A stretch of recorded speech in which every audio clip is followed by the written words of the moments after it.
एक हमारा यही एपिसोड है the secret of your life. आपकी ज़िंदगी के रहस्य के बारे में बताया जाता है कि जो आपके भीतर ही हैं। नमस्कार जी, मैं Shifali secret of your life program में आपका तहे दिल से स्वागत करती हूँ। एक बार फिर से आपके सामने हाजिर हैं एक ऐसा एपिसोड लेके कि जिसमें आपको सब चीज़ों का ज्ञान मिलेगा। जैसे कि पिछले एपिसोड में आपको बताया गया था कि सुख कैसे इंसान को मिलते हैं, यानी कि बात की हमने 4th हाउस की। लेकिन आज बात करेंगे हम अष्टम घर की, यानी कि आयु के घर की, शमशान के घर की। तो पहले हम स्वागत कर लेते हैं प्रोफेसर गुरदीप रोड़ा साहब का। प्रोफेसर साहब, ओम नमः शिवाय। नमस्कार। ओम नमः शिवाय शिवाली जी। ओम नमः शिवाय गुरुजी। प्रोफेसर साहब, जैसे कि हमने पिछला एपिसोड किया था सुखों के ऊपर। हर इंसान के लिए सुख की परिभाषा अलग है, क्योंकि सोच अलग है, फैसले अलग है, चॉइसेस अलग है। लेकिन आज बात करेंगे हम अष्टम घर की, यानी कि खड्डे की, शमशान की, आयु की। तो इसके बारे में आपका क्या कहना है? कैसे आप हमें समझाएंगे कि सुख और दुख में क्या अंतर है? अगर सुख ज़्यादा है तो आपने कहा है दुख भी ज़्यादा होंगे, तो इसके बारे में आपका क्या कहना है? बहुत अच्छा क्वेश्चन शिवाली जी। आपने पिछले एपिसोड में मैंने बताया था कि इंसान सुख की ओर भागता है, लेकिन मैंने ये भी जाते जाते बात बोली थी कि कोई भी घर आप जगाते हो तो अष्टम घर साथ में जागता ही जागता है। जी।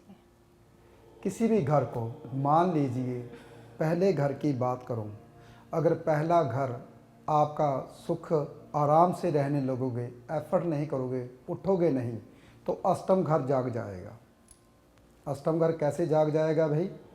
मृत्यु के नज़दीक आने शुरू हो जाओगे, मशीनरी चलेगे नहीं, बैठे बैठे बीमारियां बढ़ेगी, जल्दी शमशान घाट में पहुंच जाओगे। आयु कैसे बढ़ेगी? अष्टमा घर आयु का भी होता है। जब आप अपने आप को घिसाओगे, आराम करने लगे, कोई काम नहीं किया, लगन को आराम देने लगे, अब मैं कहीं नहीं जाना, यहीं पे बैठना, सुबह की सैर नहीं की, कुछ खाना पाना अच्छे ढंग से ध्यान नहीं दिया, तो आपका अष्टम घर जाग जाएगा। बहुत ध्यान से सुनिए बातें, ऐसी बातें किसी किताबों में नहीं मिलेंगी। जो बात मैं यहाँ पे बोल रहा हूँ वो किसी भी किताब में नहीं मिलेगी और ना ही कोई आपको बताएगा। ये मेरा अपना अनुभव है जो मैं आपके सामने रखता हूँ। एक हमारा यही एपिसोड है the secret of your life. आपकी ज़िंदगी के रहस्य के बारे में बताया जाता है कि जो आपके भीतर ही हैं। दूसरा घर, जब हम धन इकट्ठा करने लगते हैं, परिवार इकट्ठा करने लगते हैं, तो धन कैसे इकट्ठा होगा? जब अष्टम घर जा जाएगा, भाग्य उदय होता है, तभी धन इकट्ठा होता है, परिवार बढ़ता है। जब तक भाग्य उदय नहीं होगा तब तक धन इकट्ठा नहीं होगा। बहुत ध्यान सुनिए, आज अष्टम घर की बात करूंगा, सिर्फ और सिर्फ अष्टम घर। कहते हैं कि अष्टम घर बहुत बुरा होता है, लेकिन आज मैं अष्टम घर को अच्छा करने वाला हूँ। पिछले एपिसोड सुखों की बात की, लेकिन सुखों को मैंने कैसे बताया आपको? अगर आपका 12वां घर जागता है, व्यय होता है, खर्च होता है, उसका भाग्य होता है सुख स्थान का, तो इसलिए सुख आए आपके पास। आपने निकले कर्म से, निकले मुसीबतों से, खड्डा अष्टम घर, मुसीबतें से झेलनी पड़ी आपको, तभी आपके पास सुख है। सुख कैसे आते? मृत्यु जब होती है। चलो, दूसरा घर, जब भी इंसान के पास धन आता है, संचित धन होता है, मेरे बैंक में बैंक बैलेंस हो, पैसा हो, किसी चीज़ की कमी ना हो मेरे पास, मेरा परिवार बढ़े, तो भाग्य उदय होगा, जागेगा, तभी दूसरा हाउस ठीक होगा। हम दूसरे हाउस को ठीक करना शुरू कर देते हैं, तो भाग्य दूसरे हाउस का अष्टम स्थान बनता है भाग्य का घर। अब पराक्रम बढ़ गया, बहुत ज़्यादा काम, भाग दौड़ बढ़ गई, तो आपका कर्म हाउस जाग गया, अष्टम घर। अगर अष्टम हाउस नहीं जागता, अगर आपके पास भाग दौड़ नहीं होती, तो कर्म कैसे आराम से घर में पड़े रहते? काम करने को कुछ होता ही नहीं। पराक्रम, जोश लगाया, काम किया, घर से निकले, मैं जा रहा हूँ काम करने के लिए, तो काम करने के लिए यानी कि कर्म का हाउस साथ में ही जाग गया। जब इंसान पराक्रम बढ़ाता है, अपना उठता है, जोश लगाता है, जोर लगाता है काम के ऊपर, दिमाग लगाता है, तो कर्म हाउस जाग जाता है। जो इंसान कहते हैं मेरे पास करने को कुछ नहीं, वो निठल्ले होते हैं, वो करना कुछ चाहते ही नहीं। जो इंसान ऐसे बोलते मेरे पास आके मैं कुछ नहीं करता जी, अफसोस होता है ऐसे इंसान आकर बोलते हैं। करने को तो बहुत कुछ है, आप बोलते करने। मैंने कहा सुबह कितने बजे उठते हो? जब करना ही कुछ नहीं तो उठ कर लेना भी क्या भाई। जी सही बात है जी, शिवाली जी। बिल्कुल ऐसे ही होता है। जब करना ही कुछ नहीं, जाना कहाँ, इसलिए 10 बजे आराम से उठता हूँ, तो उसका भाग्य कभी नहीं जागेगा। वो इंसान के पास करने के लिए कुछ है ही नहीं, जी उसने कभी इच्छा ही नहीं रखी। मैं अपनी बात बता दूं, चल पूरी कर देता हूँ। मैं नया नया लुधियाना में आया तो करने के लिए कुछ नहीं था। जैसे मेरे पास लोग आके बोलते हैं करने के लिए कुछ नहीं, क्या करूँ।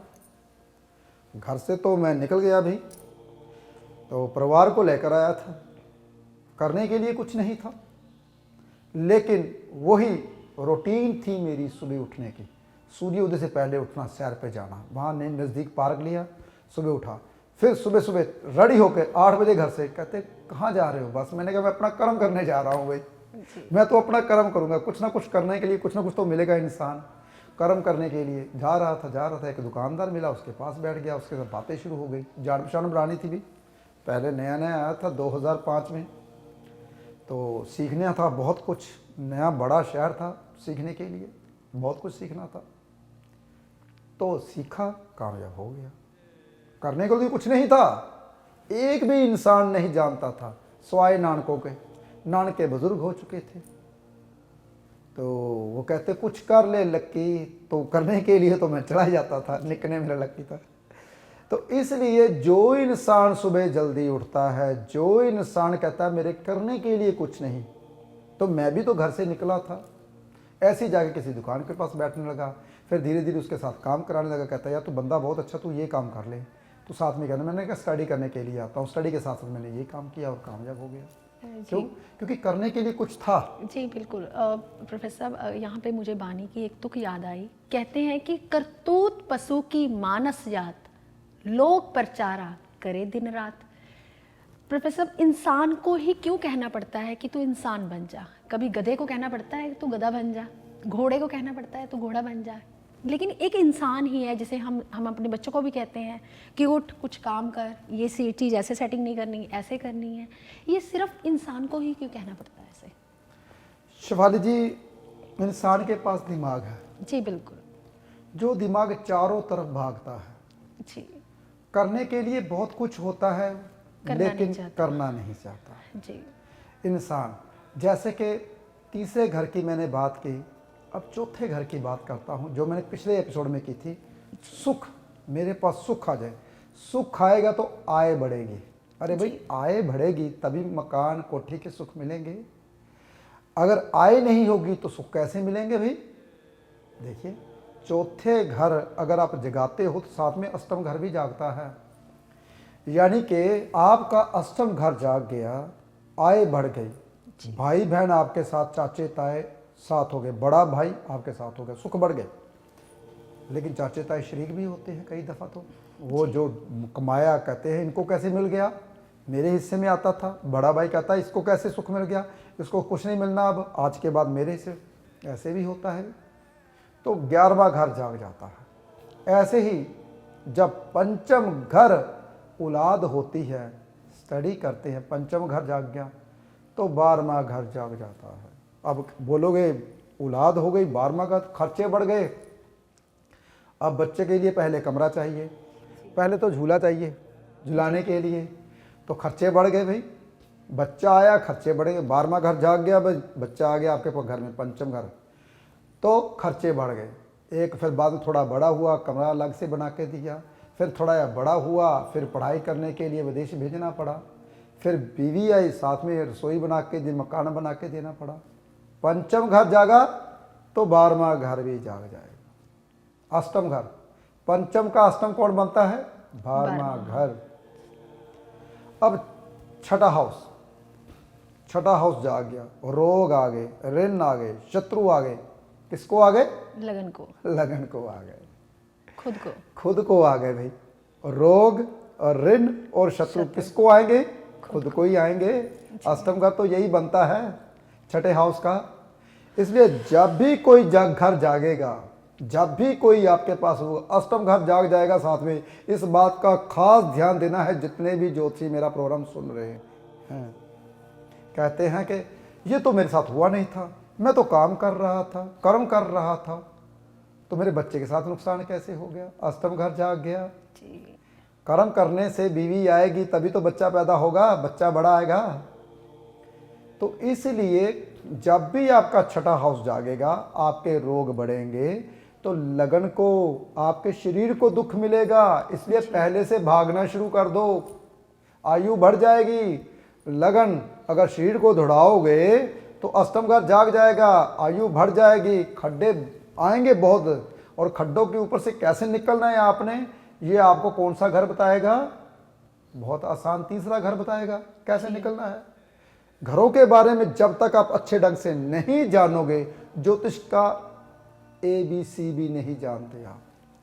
मैं भी नहीं जानता था ज्योतिष के बारे में, अभी नहीं जानता हूँ। अभी बोलता हूँ कि मेरे को ज्योतिष नहीं आती भाई, अभी भी मैं सीख रहा हूँ। अभी नई नई जगह पे जाके नई नई बातें सीखता हूँ, अभी भी कुछ भी नहीं है। लेकिन भगवान की कृपा से जितना कुछ है दूसरों के पास भी नहीं है।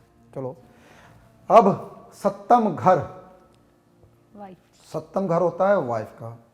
आप अपनी बीवी लेके आए सुख के लिए, तो अष्टम घर जाग गया, परिवार बढ़ेगा। वाइफ आएगी तभी तो परिवार बढ़ेगा, बच्चे तभी तो होंगे। परिवार बड़ा हो गया। कैसे बड़ा हो गया? उसके माँ बाप, सास ससुर, फिर उसके भाई बहन, साली और साला, बड़े भाई बहन, जैसे कहते हैं brother in law, sister in law. परिवार बड़ा हो गया भाई जब सप्तम घर जाग गया। तो अष्टम घर साथ में जागेगा ही जागेगा। जब तक आप, मैंने बोला था ना पिछले एपिसोड, मेरे दिमाग में बात आ गई, मैंने कहा अष्टम घर के बारे में बात करेंगे ताकि लोगों को पता चले कि यार मैं तो अच्छा बड़ा बैठा था, कमी नहीं थी, ये साथ में ये प्रॉब्लम कैसे आ गई। तो इसी तरीके से आती है। परिवार बड़ा कैसे बनता है? मैंने दूसरा घर को ठीक करना है, मैंने धन जोड़ना है, धन जोड़ना है, धन जोड़ना है। शादी करवाए नहीं, दूसरा घर बढ़ेगा ही नहीं। मैं सभी को बोलता हूँ, कहते पहले मैं सेटल हो जाऊँ, फिर मैं उसके बाद शादी करवाता हूँ। मैं कहता हूँ बड़े शादी करवा ले, सेटल हो जाएगा। क्योंकि इस परिवार जुड़ेगा, बीवी आके ताने मेने मारेगी, कुछ कर ले, कुछ कर ले, कुछ कर ले, फिर बंदा करता है यार कर, अब कर ही लो, क्योंकि दिमाग खाती रहती है आके। तो इसलिए जब परिवार तभी बढ़ता है, आय तभी बढ़ती है, संचित धन तभी होता है जब आपकी पत्नी आती है, जब शादी होती है। नहीं तो वो परिवार नहीं बढ़ पाता। परिवार ऐसा का ही ऐसा रहता है, जितने माँ बाप और चाचे ताए जितने लेकर घूम रहे हो आप। और बड़ा परिवार करने के लिए शादी करवानी पड़ती है। अष्टम घर तभी जागेगा। अब अष्टम घर जाग गया, खड्डे, मुसीबतें, परेशानियाँ, तो कैसे जाग गया भाई? उसका तीसरा हाउस अपना जाग गया भाई। तीसरा हाउस कैसे जाग गया? बहुत काम किया, बहुत मेहनत की, बहुत आराम किया ही नहीं, तो कुछ ना कुछ परेशानियां लगनी शुरू हो गई। क्या हो गया? परेशानियां आ गई, उम्र आयु कम होनी शुरू हो गई। क्या किया? क्योंकि बहुत काम किया, आराम नहीं दिया, रेस्ट नहीं दी, दिमाग पगला गया, किसी को क्या देना था, किसी को क्या नहीं लेना था। तो तीसरा घाव भी जाग गया। अष्टम घर जाग गया तो पता चल गया ना, पराक्रम बहुत ज़्यादा किया, संचित धन मिल गया, गड़ा हुआ धन, गड़ा हुआ धन मिल गया। गड़ा हुआ धन भी अष्टम घर से ही आता है जी। तो वो गड़ा हुआ धन कैसे मिला? आपने कई बहुत जमीन खोदी और गड़ा हुआ धन मिल गया। पुरखों की जमीन जायदाद मिल गई, बंदा बहुत मेहनती है तभी मिली है। तीसरा घर पराक्रम किया, तो तीसरा घर कैसे जागा? और अष्टम घर, पुरखों की जमीन जायदाद भी अष्टम घर से आती है, यानी कि पैतृक संपत्ति भी अष्टम घर से ही मिलती है। तो साथ में तीसरा घर जाग गया। तीसरा घर किसका होता है? छोटे मोटे भाई बहनों का, छोटी मोटी यात्राओं का। तीसरा घर घूमना शुरू कर दिया भाई। नौवां घर भाग्योदय हो गया। भाग्योदय हुआ तो चौथा घर साथ में जाग गया भाई। भाग्योदय हुआ तभी तो चैन की नींद ली आपने भी, सब कुछ मिल गया। धर्म कर्म की यात्रा की, भगवान का नाम लिया, सुख खाने शुरू हो गए। चैन आना शुरू, समझ आ गई मृत्यु कुछ भी नहीं है, समझ आ गई ये सबको ही आनी है। ज्ञान, जिसके पास ज्ञान आ जाए, यानी कि 9वां घर जब अपने भक्ति की, यात्राएं की, धर्म कर्म के काम किए, तो चौथा घर साथ में जागेगा। तभी जितने भी इंसान हैं सब बोलते हैं भाई काम कर लो, भगवान का नाम लिया करो। माँ बाप भी हमारे बोलते हैं भगवान का नाम लिया करो भाई, भगवान का नाम लिया करो। जब तक भगवान का नाम नहीं लोगे तब तक भव सागर से पार नहीं होगे आप। तो भगवान का नाम लेने से चौथा घर भी जागता है। देखिए भाग्य का, जब कि भाग्य उदय होगा तो चौथा घर जागेगा। तो भाग्य उदय कब होगा? जब तीर्थ स्नान करोगे, धर्म कर्म के काम करोगे तो भाग्य उदय होगा। देखिए अब कर्म किया, काम किया, कर्म किया, बहुत काम किया तो चौथा घर नहीं पंचम घर जागेगा। पंचम घर औलाद का होता है। औलाद भी काम करना शुरू कर देगी आपके साथ, औलाद हो जाएगी, औलाद साथ देगी आपका। और आपको उन औलाद के पास पढ़ाई के लिए, उसके पीछे पैसे खर्च करने, कर्म के पीछे, जब भी आप कोई भी काम करोगे तो अष्टम घर जागेगा ही जागेगा। यानी कि 10वें घर का अष्टम घर पंचम होता है। तो औलाद तंग करना शुरू कर देगी, पापा जी इतने पैसे, मेरे को ये लैपटॉप चाहिए, अब मेरे को ये मोबाइल चाहिए, अब मेरे को ये गाड़ी चाहिए। यानी कि पंचम घर जागेगा ही जागेगा। कर्म बढ़ेगा तो पंचम घर साथ में जागेगा। औलाद के ऊपर पैसा खर्च करना पड़ेगा, अब ये लेके देना, उसकी लंबी पढ़ाई, उसको डॉक्टर बनाना, उसके लिए ये करना। आपका कर्म के पैसे कहाँ जाएंगे? पंचम घर में। अब आय बढ़ गई भाई, पैसा आ गया बहुत ज़्यादा, आय बढ़ गई, रोग ऋण शत्रु जाग और गए। रोग ऋण शत्रु जाग गया। अब कई शत्रु आएंगे, कहेंगे हाँ उसके पास पैसा आ गया, ठहर जाए, उसने ऐसा किया, मेरा काम धंधा बंद कर दिया। तो शत्रु जाग गए। आपने अपनी तरफ ध्यान नहीं दिया, पैसे आने कमाने शुरू कर दे तो रोग आ गए भाई। सुबह की सैर नहीं की, ध्यान नहीं दिया तो रोग आ गए। और आपने पैसा आना शुरू हो गया, अब मैं बड़ी फैक्ट्री लगा लूं, कर्जा लिया तभी बड़ी फैक्ट्री लगा दी। जब पैसा आता थोड़े पैसे अपने लगा के बाकी कर्जा लेता है बैंक से। भाई मेरे जैसा इंसान मैं भी ऐसे ही करता हूँ। तो बैंक से कर्जा लिया, रोग ऋण शत्रु साथ में आ जाते हैं जब आय बढ़ती है। अकेली आय नहीं कुछ करती, साथ में अष्टम घर को भी साथ में लेकर आती है। जी। अब कहते हैं ना शत्रु कैसे बढ़ते हैं। अब आपको पता चलेगा अष्टम घर का महत्व। आज पहली दफा पता चला होगा, पहले नहीं पता चला। 12वां घर रह गया भाई, सुन लीजिए। बाहर जाना चाहता हूँ, बाहर जाना चाहता हूँ, पत्नी के बेस पे बाहर जाऊँ, शादी होगी, बाहर लेके जाएगी, सैन सुख बढ़ेगा। कैसे बढ़ेगा? भी पत्नी होगी तो सैन सुख आएगा। जी। रोग ऋण शत्रु छठे से, विदेश यात्रा, हॉस्पिटल यात्रा, 12th हाउस से। और 12वें हाउस से खर्चे। पत्नी आएगी तो खर्चे बढ़ाएगी, मेरे को ये डायमंड का हार लेके दे, मेरे को सोने की चीज़ लेके दे, तो खर्चे बढ़ेंगे। यानी कि जब आपका 12वां हाउस जागेगा तभी शादी होगी। जिसकी शादी नहीं होती भाई 12वां घर को जगा लीजिए, 12वां घर जाग जाएगा, खर्चे बढ़ाने शुरू कर दीजिए, शादी हो जाएगी। देखिए अष्टम हाउस, यानी कि 12वें घर का अष्टम हाउस बनता है आपकी पत्नी। जिसकी शादी नहीं होती 12वें हाउस को जगा लीजिए। क्या बात है, अब पता चल गया। जिसके घर में औलाद नहीं होती, कर्म को बढ़ा लीजिए। जिसके घर में पढ़ाई नहीं होती, कहता मेरा पढ़ने को मन नहीं करता, तो कर्म कर लीजिए। कर्म के साथ साथ पढ़ने को मन करना शुरू कर देगा। पिता के साथ जाना शुरू कर दो। जो बच्चे कहते हैं पढ़ना नहीं है, अगले दिन के बुक लेकर बैठ जाएंगे, अब नहीं जाना, मैंने बहुत पकाई है वहाँ पे। जी बिल्कुल, ऐसे ही होता है जी। तो बहुत आसान है भाई। अष्टम घर के बारे में आज आपको मैंने बारीकी में बताया, लेकिन अष्टम घर के साथ साथ आपको ये ज्ञान जरूर होना चाहिए। जो इंसान नया घर बनाना चाहते हैं, बीच में मेरे दिमाग में बात आ गई क्योंकि कल मेरे पास कस्टमर आया था, कहता हमने आर्किटेक्ट से हिसाब से ही मकान बनाया है, और जो वो आर्किटेक्ट था वो वास्तु वाला था। बहुत ध्यान से सुनिए, कभी भी जो वास्तु की स्टडी होती है ऐसे नहीं आती, पढ़ाई करनी पड़ती है बहुत ज़्यादा, ग्रहों को समझना पड़ता है। कई दफ़ा तो ऐसे होता है हम वेस्ट में किचन बना लेते हैं। अब कौन सा आर्किटेक्ट बताएगा भी वेस्ट में किचन क्यों बनाई जाती है? जी, जितनी होटल्स की किचन है वो वेस्ट में होती है। वेस्ट में बनाई जाती है। जी, ये तो सिर्फ वास्तुकार ही बताएगा ना आपको। ये सिर्फ वो ही बताएगा जो ज्योतिष के बारे में जानता होगा, जी, नहीं तो नहीं बता पाएगा। जिंदगी में कभी भी इतने पैसे लगाते हो, अच्छे एस्ट्रोलॉजर से आप वास्तु जरूर करवाइए ताकि वो घर आपको पैसा दे, कमी ना दे किसी चीज़ की। जैसे कि मैं अपने घर में पूरा हर एक चीज़ वास्तु के हिसाब से रखता हूँ, हमेशा सुख ही देता है। कितने एपिसोड कर दिए मैंने इस घर में, कम से कम 200 एपिसोड हो चुके। 600 एपिसोड से शुरू किया था इस घर में मैंने एपिसोड करने, और 800 से ऊपर एपिसोड हो चुके, यानी कि 200 एपिसोड इसी घर में हो गए। देखिए सुख दिया मेरे को, कहीं बाहर जाके एपिसोड करने की जरूरत नहीं पड़ी, वास्तु के मुताबिक थे।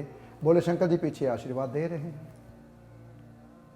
तो ये चीज़ें बहुत सुख देती हैं जब आप वास्तु के मुताबिक कोई भी चीज़ बनाते हो। जी, इसलिए कभी भी कुछ भी बनाना हो तो सलाह कीजिए भी हमने कैसे बनाना है। पहले लोग थे ना, बहुत समझदार हुआ करते। बच्चा भी अगर जन्म लेता था तब भी पंडित के पास भागते थे। आज से 500 साल पहले हमारे घर में नया जी आने वाला है, बताइए पंडित जी कैसा होगा, कैसे आएगा, कैसे करेंगे। और शादी करने तब भी जाते थे, वर्ग होती तब भी जाते थे। हम क्रियाक्रम करवा रहे हैं, उसके बाद पंचके तो नहीं लगी, कहीं कुछ तो नहीं लगा, इतना विचार करते थे, सुखी रहते थे। आजकल हम ही सबसे ज़्यादा दुखी हैं, जो कुछ नहीं पढ़ते, हम विश्वास नहीं जी करते। अरे भाई डॉक्टर के पास जाके विश्वास बड़ी क्षति कर लेते हो। जब कहते शुगर हो गई गोली खा ले, अब किडनियाँ फेल कर ले, हार्ट फेल कर ले। गोली के पीछे पता क्या लिखा होता है? इससे किडनियाँ फेल हो जाएंगी, हार्ट फेल हो जाएगा। शुगर की गोली से तो खा लेते हो, मौत को नज़दीक बुला लेते हो। तो उसका एक परहेज़ होता है, परहेज़ नहीं कर पाते। वो एस्ट्रोलॉजर ज्योतिषी जो समझदार होगा वो चलाएगा आपको, वो बोलेगा नेचर से पैदा हुआ है तू, नेचर को खाना पीना शुरू कर दे। जो नेचर की चीज़ें हैं, हरी चीज़ें खाने पीनी शुरू कर दे और चलना शुरू कर दे, ठीक हो जाएगा। मेरे पास एक मेरी ऑफिस के सामने ही लड़का है, यंग लड़का है, 32 साल का लड़का है। मेरे को बोलता है शुगर की गोली खाता हूँ 2 टाइम। मैंने कहा अभी छोड़, गारंटी है मरने नहीं दूंगा तो मैं, गोली को जेब में रख, तसल्ली दे मेरे पास गोली है। वो चार बंदे के पास पता नहीं क्या था, उसने उसी टाइम छोड़ दी। कल मेरे को मिला, मैंने कहा भाग मेरे साथ, तेरी शुगर कम हो गई। कहता जी प्रोफेसर शुगर तो आपने पहले ही कम कर दी। मैंने क्या हुआ, 2 महीने पहले आया था, गोली तो मैंने छोड़ दी, अब तो नहीं है बिल्कुल भी। कहता क्या बात है, कुछ लोग तो ऐसे ही होते हैं। जी, तसल्ली के लिए जेब में रखी, जेब में, मैं तसल्ली के लिए जेब में रखिएगा, तो वो मैंने 1 महीना रखी थी, अब वो भी फेंक दी मैंने। जी, कहता जो आप बोले थी डाइट वही डाइट ले रहा हूँ और बहुत बढ़िया हूँ। तो इसलिए कभी भी आप समझदार इंसान के पास जरूर जाइए जो आपकी ज़िंदगी को बढ़ाए, जो के वास्तु आपको बताए अच्छे ढंग से कि कैसे कैसे घर बनाना है और कैसे चीज़ें रखनी है। अष्टम घर कैसे जागता है, उसको कैसे ठीक करना है।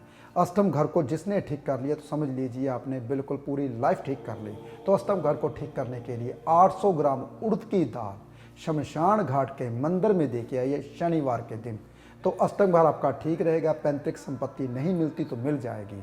अष्टम घर के सुख, यानी कि दूसरा घर भी आपका सप्तम घर बनता है, तीसरा घर पराक्रम आपका बढ़ेगा। यानी कि अष्टम घर से अष्टम लेकर चलोगे, जिस जिस घर से अष्टम घर आता है वो घर आपके जाग जाएंगे, वो घर आपको सुख देने लगेंगे। क्या बात है, छोटे छोटे उपाय होते हैं, अगर कर लेते हैं तो कामयाब जरूर होते हैं। प्रोफेसर साहब, अभी आपने बात की कि सुख के पीछे दुख होते हैं, लेकिन एक्सपेक्टेशन भी बहुत ज़्यादा होती है। पत्नी को अपने पति से, और पति को अपनी पत्नी से, माँ बाप को अपने बच्चों से, और बच्चों को अपने पिता से। तो इन एक्सपेक्टेशन को कैसे पूरा किया जा सकता है? कई बार क्या होता है कि पति को पत्नी को सुख देना चाहिए, लेकिन वो अपने घर वालों को ही सुख देता रहता है, पत्नी को सुख नहीं मिलता। तो ऐसे में क्या होता है प्रोफेसर साहब कि घर में कला क्लेश हो जाता है। तो ऐसा कौन सा घर एक्टिव हो जाता है और इसके लिए क्या उपाय कर सकते हैं? शेफाली जी, बहुत आसान उपाय है जी, कोई भी पूरी दुनिया में इंसान नहीं करता। जी, बहुत आसान उपाय है। फौरन हमसे आगे क्यों है? जी, इंडिपेंडेंट है। इंडिपेंडेंट, कभी किसी के ऊपर आस नहीं रखते। माँ बाप बच्चों के ऊपर आस नहीं रखते, बच्चे माँ बाप के ऊपर आस नहीं रखते। जब बच्चे 16-17 साल के होते हैं तो घर से निकल जाते हैं, काम करना शुरू कर देते हैं। ऐसे ही हर इंसान को करना चाहिए, अपना काम खुद करना चाहिए। शेफाली जी, जी, अगर कोई भी इंसान अपना काम खुद करता है, ना तो पत्नी से आस रहेगी, ना तो पति से आस रहेगी, ना बच्चों से आस रहेगी, ना माँ बाप से आस रहेगी। ये प्रोफेसर इंडियन कल्चर है, तो आज तो यहाँ पे रहती है। ना ही कोई अपने बच्चों को बाहर भेजता है, ना ही पति अपनी पत्नी को बाहर भेजता है। अगर वो करने भी जाती है, उसको वो मान सम्मान नहीं मिलता जो उसको मिलना चाहिए। शेफाली जी, उसके लिए बहुत आसान उपाय बता रहा हूँ जी। और कर्म के बारे में बता रहा हूँ, तो घर को कैसे ठीक करना चाहिए। जी। सबसे बड़ी चीज़, 12वें हाउस को ठीक करना चाहिए। जो इंसान 12वें हाउस को ठीक कर लेते हैं, खर्च, मैंने एक एपिसोड किया था कि पूरे घर को, पूरी कुंडली को ठीक करना चाहते हो तो पूरे 12वें घर को ठीक कर लीजिए। आप याद होगा जी, शेफाली जी बिल्कुल आपको, मुझे याद है। हमारा एक एपिसोड है पिछला, जरूर देखिए, जी। बहुत बारीकी में मैंने बताया है। कोई भी इंसान अगर फालतू खर्चे करता है, कोई भी इंसान अगर कोई भी चीज़ लेने कुछ जाता है, लेकर कुछ आता है, और जो चीज़ लेकर आता है उसकी केयर नहीं करता, तो उससे उसके घर के माहौल ख़राब होते हैं। जी। बच्चे कहते हैं पिता ने ये चीज़ ले ली, बापू ने, तो मेरे लिए भी ये चीज़ चाहिए थी। पत्नी कहती है मैंने ये लेना था, मेरे को ये चीज़ आई थी। जो इंसान अपने 12वें घर को ठीक करता है, उसका पूरा का पूरा घर ठीक हो जाता है। तो 12वां घर होते हैं हमारी छत। बहुत आसान उपाय देने वाला हूं मैं। जो इंसान कहता है कि हमने आस पूरी नहीं हुई, तो अपनी छत को साफ रखना शुरू कर दीजिए। घर की छत को, अपने घर की छत को साफ रखिए, कूड़ा कबाड़ घर से निकाल दीजिए। जितनी भी इच्छाएं हैं आपकी पूरी होनी शुरू हो जाएगी। जो आस है आपकी उसके ऊपर है, वो पूरी जरूर होगी। तो घर की छत साफ कीजिए, 12वें घर को ठीक कर लीजिए। घर में कूड़ा कबाड़ नहीं रखना। जितनी भी छत के ऊपर कोई भी सामान आपने जोड़ रखा है वो सब निकाल दीजिए बाहर। तो इससे आपका घर जो है ठीक होना शुरू कर दीजिए। बहुत आसान उपाय बताया, लेकिन आस हम इंडियन कल्चर है, शेफाली जी ने बोला जैसे, तो ज़रूर रखते हैं। अगर हर इंसान अपना काम करता है तो वो कामयाब जरूर होता है, ये मैं लिख कर देता हूँ। तो कोशिश किया कीजिए, अपना काम खुद कीजिए। जी प्रोफेसर, आजकल जैसे बच्चों का ध्यान पढ़ाई में नहीं लगता, तो हम कह देते हैं कि वास्तु के मुताबिक आप नॉर्थ वेस्ट कमरे में बैठ जाइए, नॉर्थ में बैठ जाइए, कुछ ऐसा बोल देते हैं। तो आपका क्या कहना है कि वास्तु के अकॉर्डिंग अगर इंसान अच्छी डायरेक्शन में बैठे, क्या उसका कंसंट्रेशन बन सकता है? बिल्कुल बनता है। नॉर्थ ईस्ट में पढ़ाई करे तो बहुत ज़्यादा बनता है। जी। नॉर्थ वेस्ट में करेगा तो पढ़ाई के साथ साथ शरारतें भी करेगा। जी जी, ये डिपेंड करता है कि उसने कौन सी स्टडी करनी है। अगर बिल्कुल। विदेश के लिए करनी है तो नॉर्थ वेस्ट में बैठ सकता है। तो कुछ ऐसा होता है प्रोफेसर? बिल्कुल बिल्कुल शेफाली जी, अगर आपको स्टडी में कामयाब होना है और स्टडी कभी नहीं भूलना चाहते, स्टडी में जब भी कोई किताब आप पढ़ो तो वो याद रहे, तो नॉर्थ ईस्ट में बैठ के पढ़े। जी। तो प्रोफेसर एक सवाल मेरा ये भी है, कई बार घर के बुजुर्ग होते हैं, वो घर के वैसे तो हेड होते हैं, लेकिन जो घर का मुखिया होता है एक तरह से, जब जो अर्निंग करता है वही घर का हम मुखिया मानेंगे, जैसे कि उनका बेटा, लेकिन वो कभी हेड नहीं बन पाता। फिर हमें अपने बुजुर्गों को कौन से ऐसे स्थान पे, कौन से ऐसी डायरेक्शन में सुलाना चाहिए ताकि उनका ही होल्ड घर में बना रहे?